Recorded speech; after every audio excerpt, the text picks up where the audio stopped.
millionaire ignored the call from his wife without a second thought, annoyed by the timing, confident there'd be another chance. She was crying, alone, calling from a hospital bed. Hours later, the silence he chose became permanent. And days after that, a letter arrived, one no amount of money could erase or undo. Here, we don't just tell stories, we share moments that remind us who we are when no one's watching. If you're listening tonight, know that your presence matters more than you think. This space exists for people who still choose empathy, even after disappointment.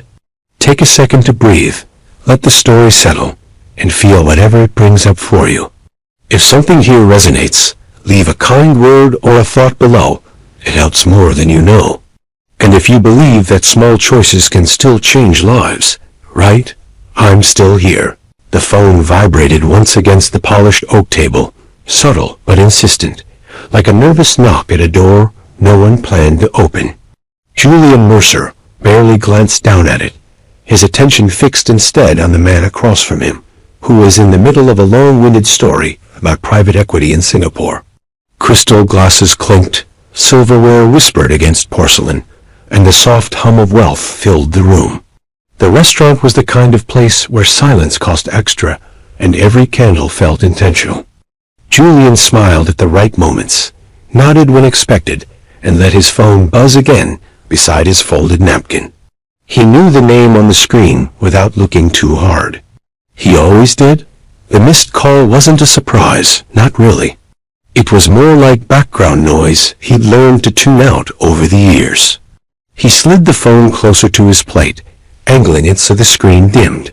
The vibration stopped. A second later, it started again. Someone at the table raised an eyebrow, glancing briefly toward the sound. Julian lifted his glass, letting out a soft laugh, the kind that suggested confidence, not apology. "Sorry," he said lightly, though no one had asked. Some things never learn timing. The words came easily, rehearsed by habit. He flipped the phone face down and pushed it a few inches away, as if distance alone could quiet the tension he refused to name. The conversation rolled on, drifting toward yachts and renovations and a fundraiser happening later that month. Julian contributed just enough to stay present without ever fully arriving. The lighting was warm, flattering. The waiter refilled his wine without being asked. Everything felt curated, smooth, controlled. This was his world. Interruptions didn't belong here. Across the table, someone mentioned family in passing, a throwaway line about kids growing too fast. Julian's smile tightened for half a second, then relaxed. He took a sip of wine, savoring the oak, the age, the price. The phone vibrated again. This time longer. Persistent. The screen lit up despite being face down, the glow leaking onto the white tablecloth like a quiet accusation. A missed call stacked onto another. An unanswered phone had a way of feeling heavier the longer it stayed silent. Julian felt a flicker of irritation rise in his chest. Not anger, exactly, more like inconvenience. He prided himself on order, on timing. He hated emotional neglect being framed as urgency. He told himself this was just another attempt to pull him out of a moment that mattered. There would be time later.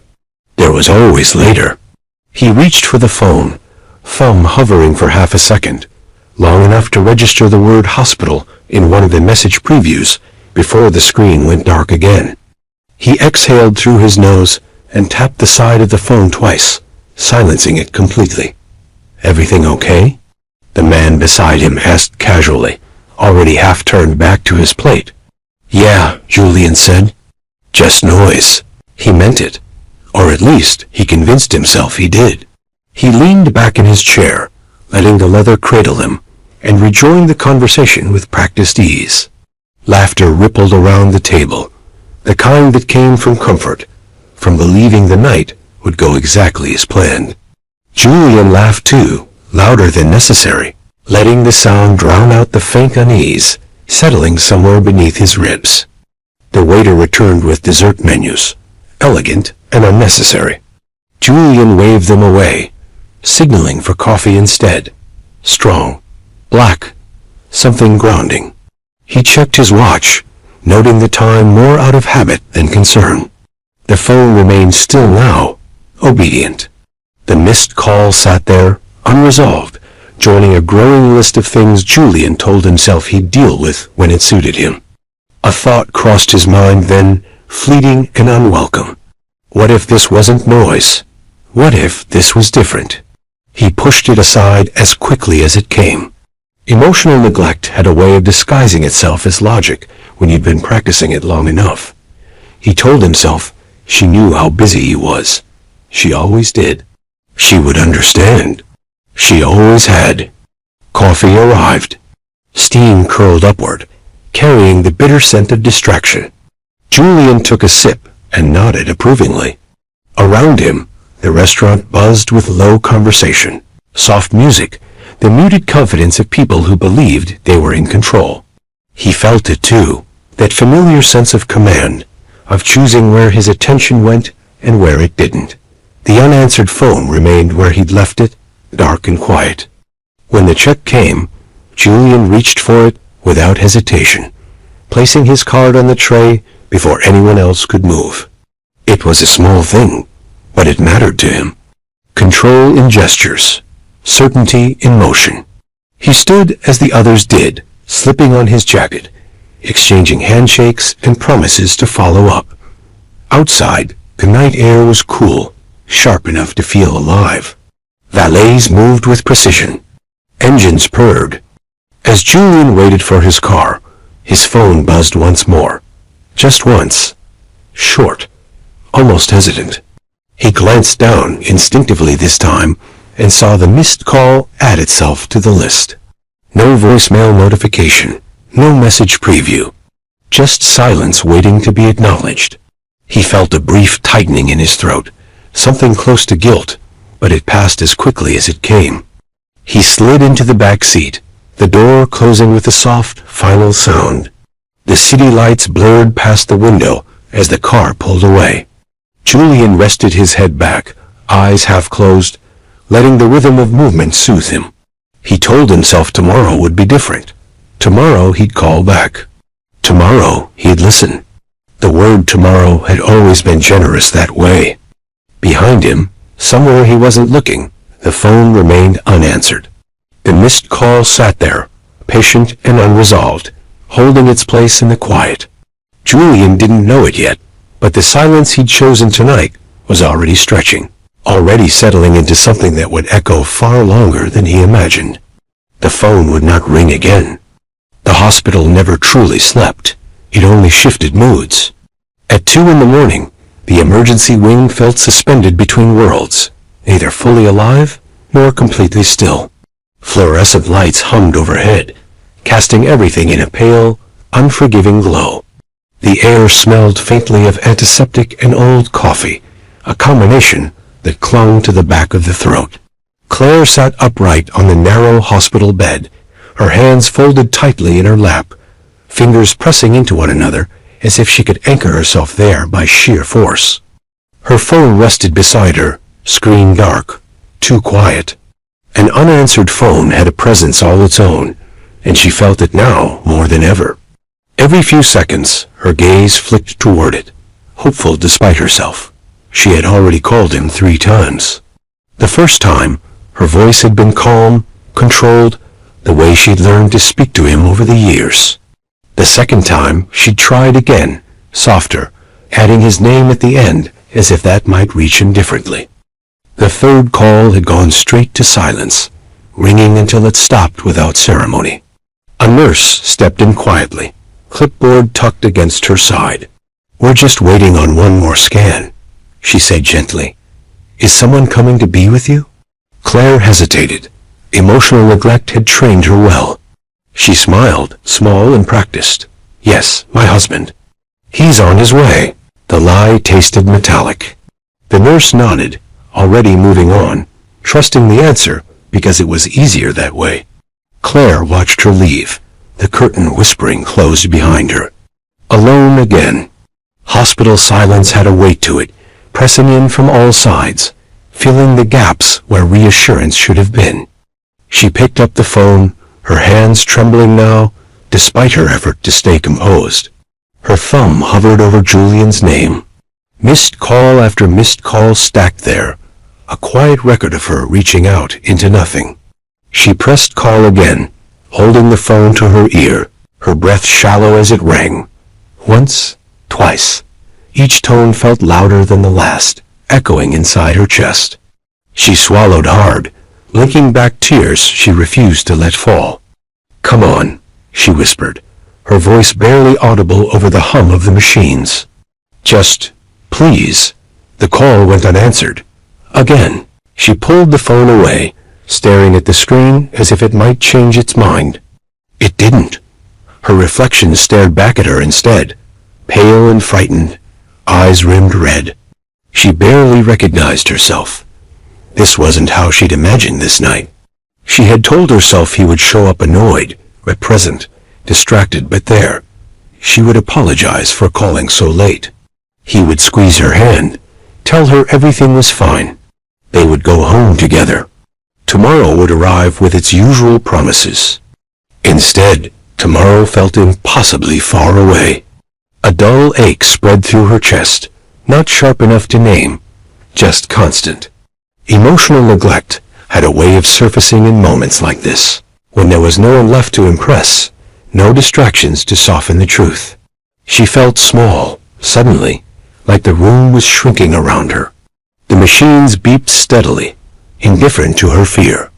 She tried again, this time leaving a voicemail. The tone sounded too cheerful, mocking almost. She waited for the beep and then froze, words tangling in her throat. What do you say when you don't know if you're being dramatic or forgotten? Her voice came out thin. "Julian, it's me. I'm at the hospital. I really need you right now." She paused, the sound of her own breathing filling the space. "Please call me back." She ended the message abruptly and immediately regretted it. It sounded weak. She hated that. She opened it to listen, then stopped herself and deleted it instead. An unanswered phone felt bad enough without leaving proof of desperation behind. The doctor arrived not long after, speaking in measured tones, explaining the need for observation, possible complications, the importance of having someone nearby. Claire nodded along, absorbing only fragments. Her eyes kept drifting back to the phone. Missed call. Hospital silence. The words felt interchangeable now. Time stretched. Minutes passed in uneven waves. Another nurse adjusted the four, offering a sympathetic look that lingered just a second too long. Claire wondered if they could see it on her face, the truth she hadn't said out loud, that she was alone in ways that went far beyond this room. She picked up the phone again, her resolve cracking. This time she didn't call. She typed a message instead, fingers shaking. "I'm scared. Please." She stared at the words, then erased them. Too much. She tried again. "Are you busy? Can you call me?" She deleted that too. Each attempt felt like a small failure, proof that she didn't know how to ask anymore. Finally, she typed a single sentence. "I just need to hear your voice." She sent it before she could overthink it, the message whooshing away into the void. The phone remained silent. No typing bubble, no reply. Just the steady glow of the screen, before it dimmed again. Tears slipped free despite her efforts, hot and quiet. She wiped them away quickly, ashamed even though no one was watching. She had always told herself she was strong, independent, capable. But strength felt theoretical at 2 in the morning under fluorescent lights, waiting for someone who wasn't coming. The doctor returned with an update, his tone serious now. He explained the next steps, the possibility of surgery if things didn't stabilize. He asked again if someone was on their way. Claire nodded automatically, unable to form another lie. The words lodged in her throat this time, heavy and uncooperative. When he left, the room felt colder. Hospital silence pressed in tighter, wrapping around her like fog. She hugged her arms around herself, trying to steady her breathing. Her phone lay untouched beside her, the missed call list unchanged. She didn't know it yet, but that final message would be the last thing she ever sent him. A nurse came to wheel her down the hall, the bed rolling smoothly beneath her. The ceiling lights passed overhead in a slow, rhythmic pattern. Claire turned her head slightly, one last glance at the phone as if willing it to light up. It didn't. The unanswered phone stayed dark, unresponsive. As they turned the corner, she closed her eyes, exhaustion finally overtaking fear. Somewhere deep inside, a quiet realization settled, painful and clear. Whatever happened next, she was facing it alone. The missed call she had hoped would save her from that truth had already slipped into the past. Silence followed her down the hallway, steady and unbroken. As this night unfolds, take a second and think, what would you have done if you saw that call come in? Would you have answered or silenced it too? Drop your thoughts in the comments. Give this story a rating from 0 to 10 so far. Like the video and subscribe to keep following what happens next. Every bit of support helps this channel keep stories like this alive. The night unfolded exactly the way Julian expected it. Too smooth, predictable, effortless. The kind of evening people later described as perfect, without remembering any specific detail. The restaurant doors opened into a private lounge reserved for members only, where soft jazz hummed through hidden speakers and the city glowed beyond tall glass windows. Jackets were draped over chairs without concern. Watches caught the light with quiet confidence, and laughter came easily, fueled by money and the shared belief that nothing urgent ever happened to people like them. Julian leaned back in his chair, one arm resting casually along the leather, listening to a story he'd already heard a version of twice before. He laughed anyway, on cue, nodding at the right moments. Someone poured another round. Someone else made a joke about work-life balance that earned a round of amused groans. The phone sat in his jacket pocket now, out of sight, out of mind. Or so he told himself. Honestly, a man across the table said, swirling his drink, you work hard enough. You earn the right to be unavailable sometimes. Julian smiled at that. It sounded right, comfortable, like permission. Exactly, he said. Everything doesn't need an immediate response. Heads nodded. Agreement settled around the table like a shared philosophy. The idea that some things could wait was treated as wisdom, not avoidance. Julian felt that familiar swell of validation, the reassurance that he was exactly where he should be, doing exactly what was expected of him. Someone mentioned an upcoming charity gala. Another talked about a new acquisition. The conversation flowed seamlessly from topic to topic, never lingering too long on anything that might require depth. Julian contributed stories, polished by repetition, anecdotes about travel and negotiations, all delivered with practiced ease. He was good at this. Being present without being vulnerable. Engaged without being exposed. At one point, he excused himself to take a call that wasn't his, stepping briefly toward the bar with another guest. As he passed the mirrored column, he caught his own reflection. He looked relaxed, successful, in control. The image reassured him. Whatever was happening outside this room could wait. This was real. This mattered. His phone vibrated faintly in his pocket, just once. He felt it. Of course he did. He chose not to react. Emotional neglect often disguised itself as restraint, and Julian wore that disguise well. He reached the bar, ordered another drink, and turned his back fully to the table for a moment, creating the illusion of privacy without actually stepping away. The phone stayed silent after that. No buzz, no vibration. The absence felt like confirmation. See, he thought, nothing urgent. He took a sip of his drink, letting the burn ground him. Somewhere in the back of his mind, a small voice tried to surface, suggesting he check, just in case. He ignored it. He had spent years perfecting the art of ignoring that voice. When dessert arrived unannounced, Julian waved it away again, insisting he was full.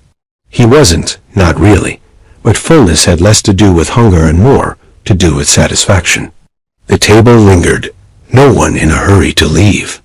Time stretched, indulgent and forgiving. The city outside glittered, indifferent to anything happening beyond its lights. Later, standing near the entrance, as coats were retrieved and plans were loosely made, Julian finally pulled his phone out. He glanced at the screen casually, as if it didn't matter. Missed calls. Several. Messages unread. He scrolled just enough to confirm what he already knew, then locked the screen again without opening anything. Someone nearby was telling a story about a delayed flight, exaggerating the inconvenience for effect. Julian chuckled along, slipping the phone back into his pocket. "You heading home?" someone asked. "In a bit," Julian replied. "Got a few things to wrap up." It was true, in a way. He always had things to wrap up. He stepped outside, the cool air brushing his face, and waited as his car pulled up. The driver opened the door, nodding respectfully. Julian slid into the back seat, the interior quiet and insulated. As the car moved, the city became a blur of lights and motion, a familiar lullaby. He rested his head against the seat, eyes closing briefly. Tomorrow, he thought. I'll deal with it tomorrow. The idea settled easily, like a promise that didn't require effort to keep. Tomorrow had always been generous to him. Tomorrow forgave delays. Tomorrow allowed for excuses. The car stopped at a red light. Julian's phone vibrated again, sharper this time, insistent. He opened his eyes and stared at the dark window for a second longer than necessary. The light turned green. The car moved. The vibration stopped. He didn't reach for the phone. By the time he arrived home, the penthouse was quiet, lights low, the familiar emptiness greeting him without judgment. He tossed his jacket over a chair, kicked off his shoes, and poured himself a glass of water. The phone sat on the counter now, screen dark. Unanswered phone. Missed call. Hospital silence, though he didn't know to call it that yet. He picked it up, turning it over in his hand. For a moment, truly just a moment, he considered calling back. The idea flickered, fragile.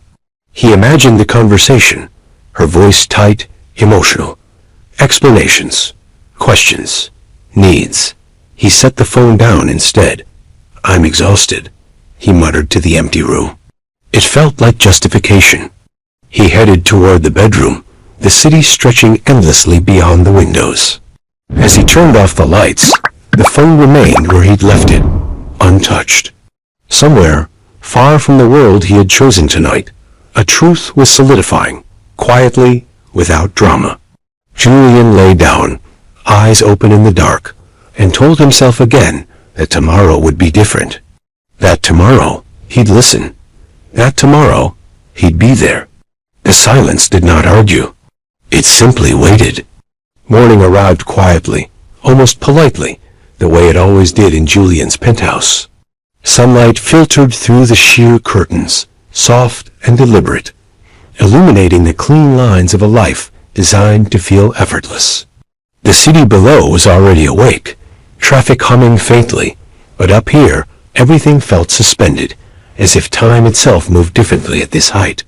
Julian lay still for a moment, staring at the ceiling, his mind slow to surface from sleep. The other side of the bed was empty. It always was. That wasn't unusual. What felt strange was the silence. Not the peaceful kind, but the sort that lingered too long, pressing in gently until it became impossible to ignore. He reached for his phone on the nightstand, more out of routine than urgency, and squinted at the screen. No new notifications. No replies. The missed calls from the night before sat there, unchanged. He frowned slightly, irritation flickering before he could stop it. She probably fell asleep, he told himself. Or turned her phone off. He checked the time. Late morning already. He swung his legs over the side of the bed, stretching, letting the familiar motions anchor him. This wasn't the time for overthinking. He had a meeting later. A call with investors. a schedule that didn't allow for uncertainty. In the kitchen, the coffee machine hummed to life at the touch of a button. Julian leaned against the counter, arms crossed, waiting for the familiar comfort of caffeine. The phone rested beside him, face up now, as if inviting attention. He ignored it, focusing instead on the cityscape beyond the window. Everything looked normal. That reassured him more than it should have. As he lifted the mug to his lips, the phone rang. The sound cut through the quiet sharply, unexpected after hours of silence. Julian glanced at the screen, expecting her name. Instead, an unfamiliar number stared back at him. He hesitated, then answered. "Hello?" "Good morning," a calm voice replied. Professional, measured. "May I speak with Julian Mercer?" "This is he. This is St. Andrew's Medical Center. We're calling regarding your wife, Claire Mercer." Something shifted then, subtle but unmistakable. The coffee suddenly tasted bitter. Julian straightened, his grip tightening around the mug. "What about her?" "She was admitted last night through the emergency department," the voice continued. "We attempted to reach you several times." Julian glanced instinctively at his phone, at the list of missed calls. A flicker of defensiveness rose. She didn't say anything was wrong. There was a pause on the line. Not long, but long enough to feel deliberate. "She was experiencing complications," the woman said. "She's stable now, but the doctor would like to speak with you. Could you come in today?" Julian exhaled slowly. "Of course. I'll be there." He hung up and stood there for a moment, unmoving. The kitchen felt colder somehow, the light harsher. Hospital silence crept into his thoughts, unwelcome and disorienting. He replayed the night before in fragments. The restaurant, the laughter, the phone buzzing. He pushed the images away. "She's fine," he told himself. They wouldn't sound like that if she wasn't. This was just a misunderstanding. A scheduling issue. Nothing more. He dressed quickly, movements efficient, but slightly off, his usual precision dulled by distraction. As he adjusted his cufflinks, he caught his reflection in the mirror. He looked the same as always, but something behind his eyes felt unsettled. He shook it off, grabbing his keys and phone as he headed out. The drive to the hospital felt longer than usual. Traffic pressed in, red lights stretching time into thin strands. Julian drummed his fingers against the steering wheel, impatience mixing with a growing unease he refused to name. Emotional neglect had trained him to minimize discomfort, to file it away until it could be dealt with efficiently. He reminded himself he was doing the right thing now. He was showing up. That counted for something. The hospital parking lot was nearly full. He found a space and stepped out, the air heavy with the smell of disinfectant and early rain. Inside, the lobby buzzed softly with activity. Nurses moved with purpose. Visitors sat in clusters, murmuring quietly. Julian approached the reception desk, giving his name. The clerk typed, nodded, and gestured down the hall. "Please take a seat," she said. "The doctor will be with you shortly." Julian sat. The chair was uncomfortable, the plastic cold beneath his palms. He glanced around, noticing details he'd never paid attention to before. A man holding a bouquet of wilted flowers. A woman pacing, phone pressed to her ear. A child swinging their legs, oblivious. Hospital silence wasn't complete silence at all. It was layered, filled with quiet anxieties and restrained hope. Minutes passed. Julian checked his phone again. Still nothing from Claire. No messages. No missed calls since the night before. An unanswered phone suddenly felt heavier than it had hours ago. A doctor approached, introducing himself, his expression serious but controlled. He explained the situation in careful terms, mentioning complications, monitoring, the importance of rest. Julian nodded along, absorbing only parts of it. He waited for reassurance that felt solid, undeniable. "She asked for you," the doctor said near the end. "We tried to reach you several times." The words landed harder than Julian expected. He cleared his throat. Is she awake now? The doctor hesitated. She's resting. But there's something else. He glanced at a clipboard. She left something for you. A letter. She asked that you receive it if you came in today. A letter. Julian's chest tightened. This wasn't part of the script he'd imagined. A letter? He repeated. Yes, the doctor said gently. You'll be able to see her soon. But I thought you should know. Julian nodded, though his mind raced. A letter suggested finality, preparation, things people did when they weren't sure they'd get another chance. He swallowed hard, standing as the doctor gestured for him to follow. As they walked down the hallway, the stairwell lights stretching endlessly ahead, Julian felt something crack open inside him. The night before replayed in sharper detail now. The missed call, the unanswered phone, the ease with which he'd chosen something else. For the first time since morning, the thought surfaced fully, unfiltered and frightening. What if tomorrow had already passed? He slowed his steps, dread settling heavy in his stomach as they reached a closed door. Hospital silence pressed in again, thicker now, charged with meaning. Whatever waited on the other side of that door, Julian knew with unsettling clarity that things were no longer within his control. The world he'd chosen last night had followed him here, and it was about to demand its price. The hallway felt longer than it should have. Every step Julian took echoed softly against the polished floor, the sound too loud in the otherwise muted space. The doctor walked a few paces ahead, clipboard tucked under his arm, moving with the calm efficiency of someone who lived in moments like this. Julian followed, his hands curling into fists and relaxing again without him noticing. Hospital silence pressed in from all sides, heavier now, charged with things unsaid. They stopped near a small waiting area, just outside a set of closed double doors. The doctor turned to him, his expression careful. If you'll wait here, he said, I'll check on her status. Julian nodded and took a seat in one of the molded plastic chairs lining the wall. The chair was cold, unforgiving, designed for bodies passing through, not staying. He shifted slightly, crossing and uncrossing his legs, trying to get comfortable. It was impossible. His phone rested in his hand now, unlocked, screen glowing faintly. Still nothing. The unanswered phone stared back at him like an accusation he could no longer avoid. Around him, the hallway breathed.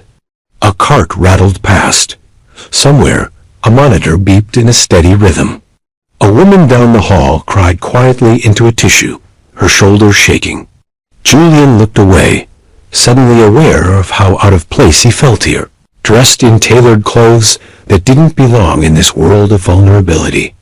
He replayed the last conversation he'd had with Claire in his mind, searching for something he'd missed. Had she sounded different? Had there been hesitation in her voice? He struggled to remember specifics. That realization stung more than he expected. Emotional neglect had dulled his memory, smoothing sharp edges until only the outline remained. A nurse approached, stopping in front of him with a polite smile that didn't quite reach her eyes. Mr. Mercer?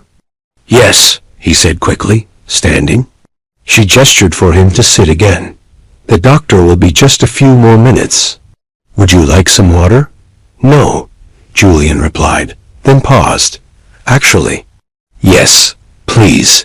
She returned with a small paper cup. He took it, hands unsteady, and drank too fast, the water doing nothing to ease the tightness in his chest. The nurse lingered for a moment, as if considering saying something else, then nodded and walked away. Julian leaned back in the chair, staring at the ceiling tiles. Each one looked identical, interchangeable, like moments he'd allowed to pass without notice. He wondered how long Claire had been sitting in a chair like this last night, waiting for him. The thought settled heavy in his stomach. His phone buzzed suddenly. He flinched, heart jumping, fingers fumbling as he brought it closer.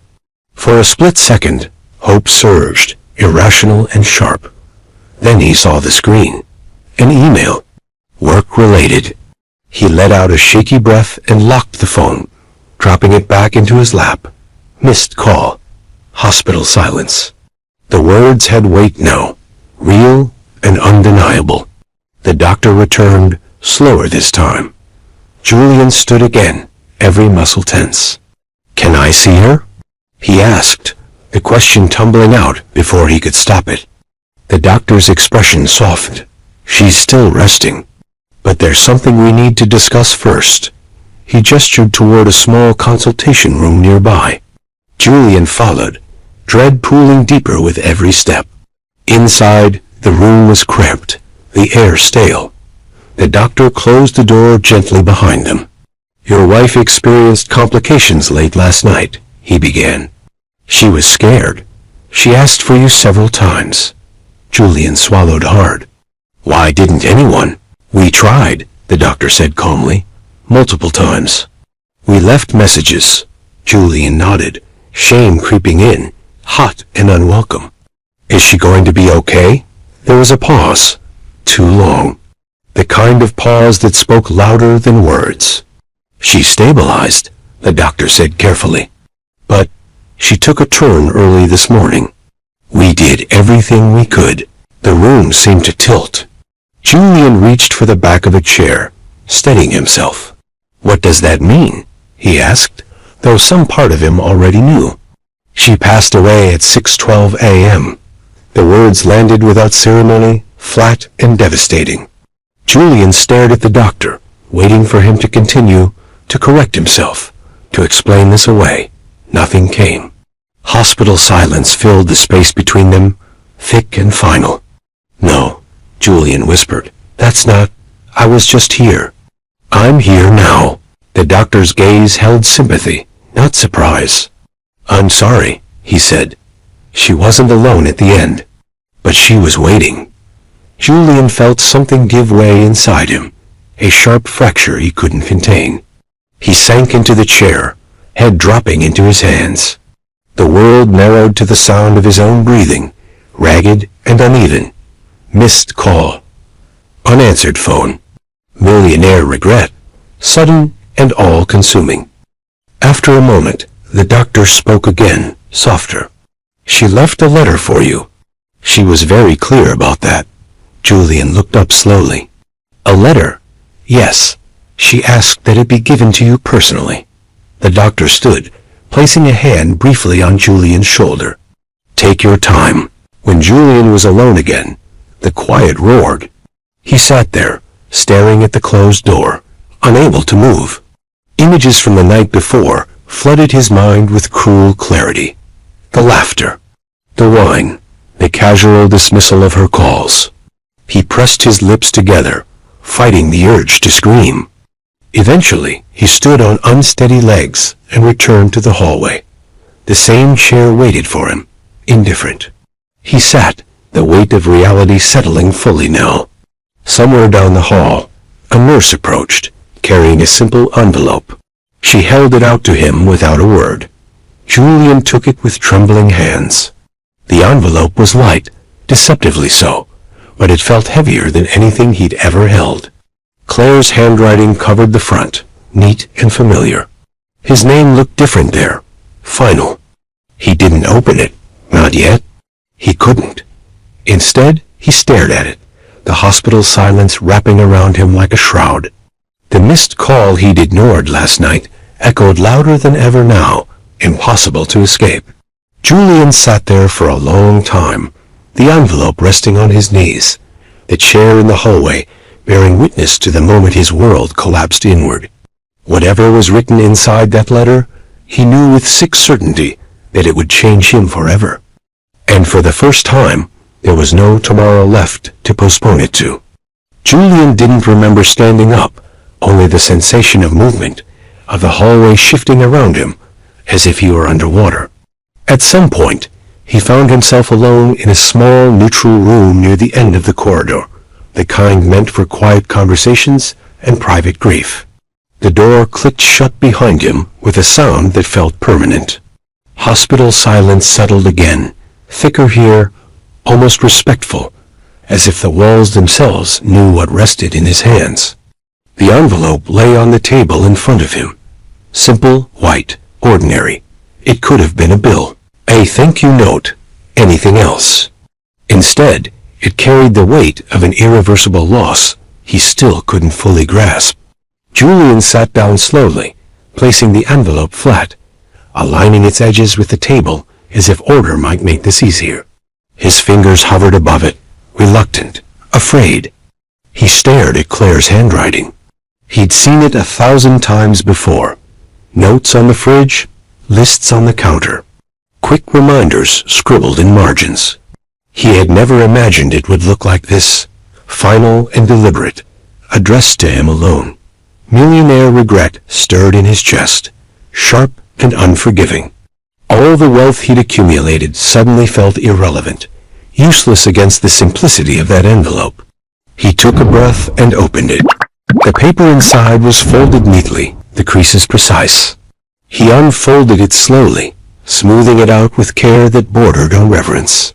For a moment, he just looked at the words without reading them, letting his eyes trace the familiar curves of her letters. Then he began. Julian, if you're reading this, it means you didn't get my last call, and that's okay. I don't want this letter to be about blame. I don't want it to be heavy with things that can't be changed. I just want it to be honest. His throat tightened. The missed call pulsed in his mind, louder than any sound in the hospital. He continued, blinking hard. I was scared last night, not in a dramatic way. Just quietly, deeply scared. The kind of fear that makes you reach for someone without thinking, because you believe they'll be there. I reached for you. Julian swallowed, his chest aching. The words felt gentle, not accusatory, which somehow made them hurt more. Emotional neglect had taught him to expect anger when he failed. This was worse. This was grace he hadn't earned. I kept telling myself you were busy, that you'd call back, that I just needed to wait. Waiting has always been something I was good at. But lying there alone, I realized something I hadn't wanted to admit before. I wasn't waiting for the call. I was waiting to feel like I mattered. His vision blurred. He lowered the letter for a moment, pressing his fingers into his temples, willing the world to steady. The room remained quiet, indifferent. Hospital silence did not comfort him. It only amplified the truth she'd left behind. I don't think you ever meant to hurt me. I really don't. I think you just got used to a life where some things could always be postponed. I became one of those things. An unanswered phone, a conversation for later, a feeling you assumed would still be there when you had time. Julian felt the words land with brutal precision. He saw himself clearly now, reflected in her sentences, the pattern, the excuses. The way he'd told himself tomorrow was guaranteed. I want you to know that I loved you. I loved the man you were when you listened, when you showed up, when you didn't treat presence like a luxury. That man existed. I saw him. One married him. A tear slipped free, trailing down his cheek before he could stop it. He didn't wipe it away. He kept reading, his grip on the paper tightening. If you feel guilty after this, please don't let it turn into something that eats you alive. Guilt isn't love. It doesn't fix anything. If you want to honor me, really honor me, then be present for the people who reach for you. Answer the phone. Sit with them. Don't assume there will always be another chance. Julian's breath hitched. The finality of her words pressed in on him, undeniable now. Irreversible loss wasn't just her absence. It was the knowledge that he could never show up for her again, no matter how much he wanted to. I forgive you. I hope you forgive yourself someday too. And I hope you learn that silence can be louder than words, and absence can hurt more than anger ever could. Claire. The letter ended there. No dramatic goodbye. No final request. Just truth, laid bare and unadorned. Julian stared at the last line for a long time, the paper trembling slightly in his hands. Silence sometimes echoes forever.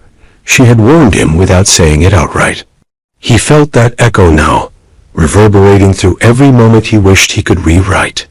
He folded the letter carefully, creasing it exactly as she had, and slipped it back into the envelope. His hands moved slowly, deliberately, as if this small ritual mattered. It did. It was all he had left of her voice.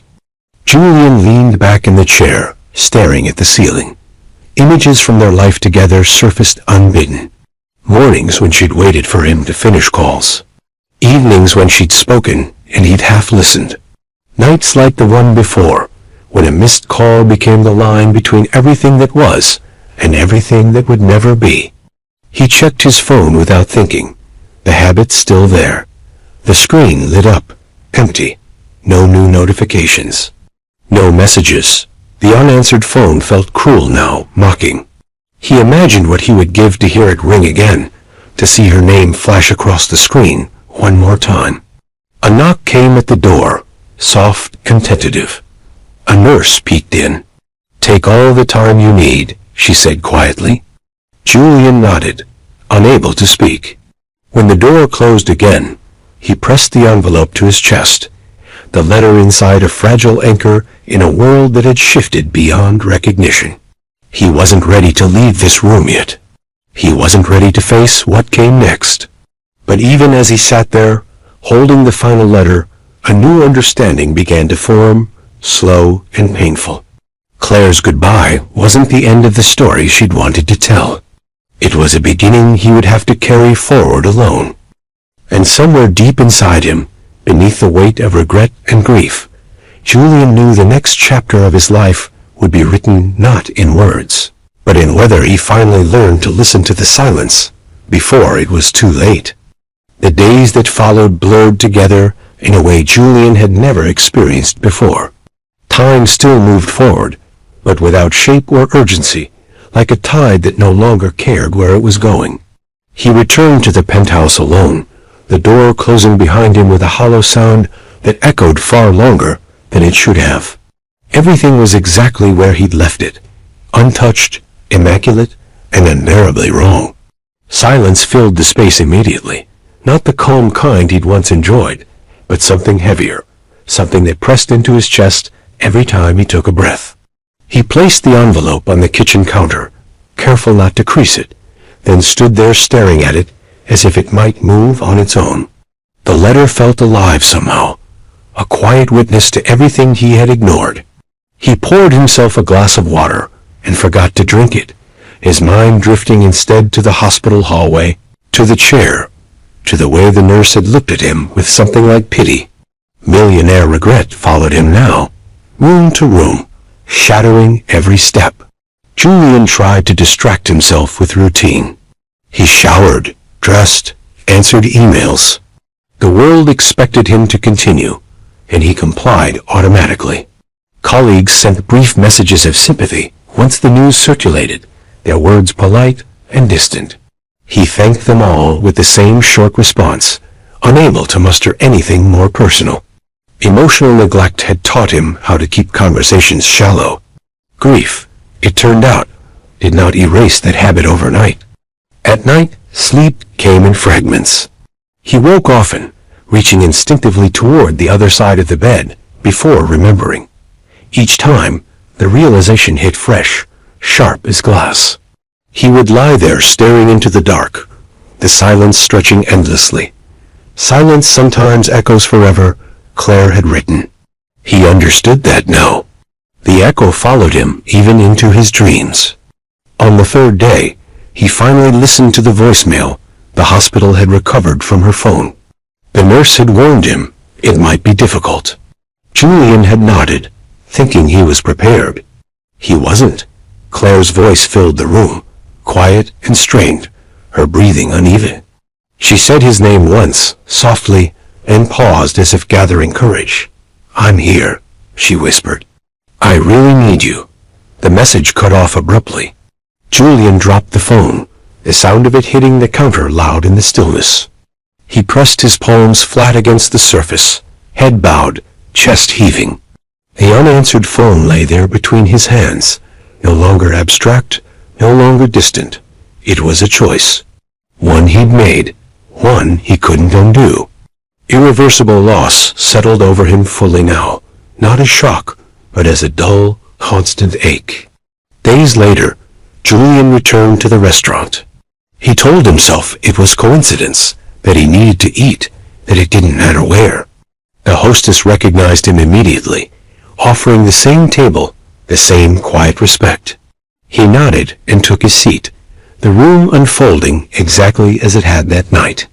The lighting, the murmured conversations, the clink of glasses. It was all unchanged. That realization unsettled him more than anything else. The world had not paused for his grief. It hadn't even noticed. He ordered the same drink and took a sip. It tasted wrong now, too sharp, too hollow. Around him, laughter rose and fell, familiar and distant. He watched a couple at a nearby table lean toward each other, heads closed, phones ignored. The sight tightened something in his chest. Presence, he realized, wasn't grand gestures or dramatic moments. It was small. It was answering the phone. It was choosing someone when it mattered. Julian pulled out his phone without thinking. He scrolled to Claire's name, his thumb hovering over the call button. The urge was sudden and overwhelming, irrational but fierce. For a brief, impossible moment, he imagined the call connecting, her voice answering, annoyed but alive. His hand trembled. He locked the screen instead, sliding the phone back into his pocket. There were limits even grief could not cross. When he left the restaurant, he walked instead of calling for a car.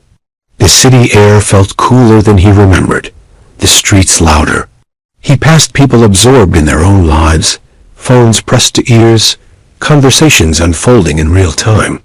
He wondered how many of them assumed there would always be another chance. He had assumed that too. In the weeks that followed, Julian changed in ways that were subtle and private. He stopped filling every silence with noise. He left his phone face up instead of face down. When it rang, he answered, even when it was inconvenient, especially then. He began visiting his sister more often, sitting through long, meandering conversations without checking the time. He volunteered quietly at a local organization, not donating money but time, listening to stories without trying to fix them. The letter stayed with him always, folded carefully in his wallet. Sometimes, when the weight of it all threatened to crush him, he would take it out and read a line or two, grounding himself in Claire's voice. It hurt, but it also guided him. She had asked him to be present. He was trying. Late one evening, his phone buzzed as he stood by the window, watching the city lights flicker on. Instinctively, his heart jumped. He looked down, breath caught, then exhaled slowly. It wasn't her. It would never be her. He answered anyway, his voice steady, present. When the call ended, Julian set the phone down gently and stayed where he was, the silence returning, but feeling different now. It no longer accused him. It reminded him. Some losses never fade. Some silences never fill. But as Julian stood there, the city alive beneath him, he understood something at last. The echo of the unanswered phone would always be with him. What mattered was what he chose to do the next time it rang. Julian returned to the restaurant months later on a quiet Thursday evening, the kind of night when the city felt slower, almost reflective. He hadn't planned it in advance. There was no anniversary, no conscious decision tied to memory. He simply found himself standing across the street, looking at the familiar entrance, the soft golden light spilling onto the sidewalk, and realizing that avoiding this place had quietly given it power over him.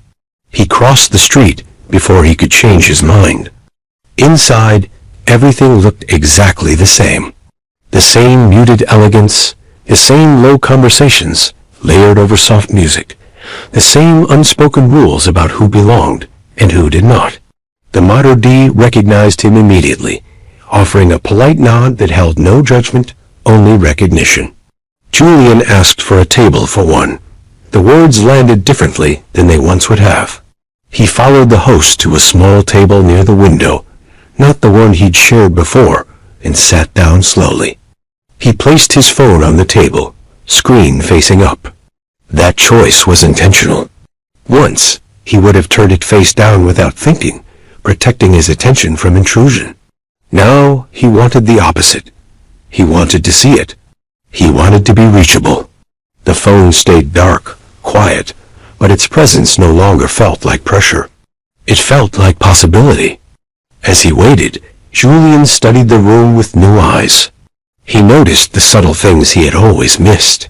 A woman across the room leaned forward as her companion spoke, listening with her whole body. A man laughed too loudly, trying too hard to impress. A couple sat in comfortable silence, hands resting near each other without needing to touch. None of it was extraordinary, and that was the point. Presence lived in those small, ordinary moments. The waiter approached, offering the menu. Julian ordered simply, resisting the old impulse to perform taste or status. When the water arrived, he drank slowly, feeling the coolness, grounding himself in the moment. Hospital silence no longer followed him like a shadow, but the memory of it lingered, softened by time, reshaped into something that guided rather than punished.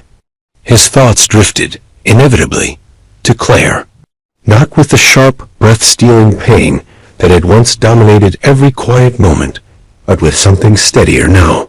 He remembered the way she used to sit across from him at dinner, patient, waiting for him to finish whatever distracted him.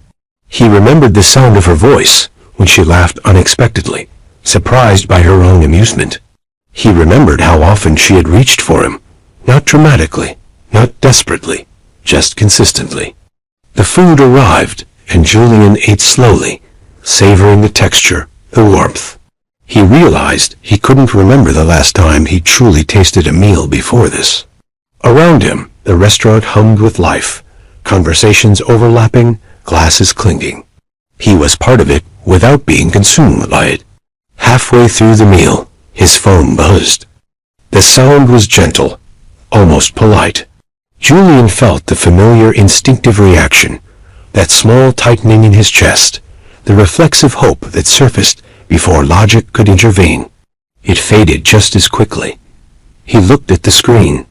An unfamiliar number. He answered without hesitation. "Hello?" A woman's voice came through, slightly embarrassed, explaining she was calling from the community center where Julian volunteered twice a week. There had been a scheduling mix-up. Someone hadn't shown. She wasn't sure who else to call. Months ago, Julian would have apologized vaguely, promised to look into it later, and ended the call quickly. Instead, he listened. He asked questions. He stayed present. By the time they hung up, the problem was resolved, and the woman sounded relieved. Julian set the phone down gently. He felt no rush, no irritation. Only a quiet satisfaction that surprised him. When he finished eating, he didn't ask for the check right away. He sat back, hands folded loosely in front of him, and looked out the window. The city lights were coming on, one by one, like a slow awakening. He remembered the night everything had changed, remembered sitting in a similar chair, laughing, dismissing a vibration in his pocket as noise. The memory no longer crushed him. It educated him. Outside, the air was cool, carrying the faint smell of rain. Julian chose to walk instead of calling for a car. His steps were unhurried. He passed strangers deep in conversation, others lost in their phones, some walking alone with headphones in. He wondered how many missed calls were happening at that exact moment, how many unanswered phones would never be answered. The thought no longer paralyzed him. It sharpened his awareness. Back at the penthouse, the space felt different than it once had. Less hollow, less performative. He'd changed small things over time. Photos replaced abstract art. A reading chair sat near the window, worn now, used. The place felt lived in, human. Julian set his keys down, and his phone, again face up. It buzzed shortly after. This time, it was his sister. He answered on the second ring. They talked about nothing important and everything at once.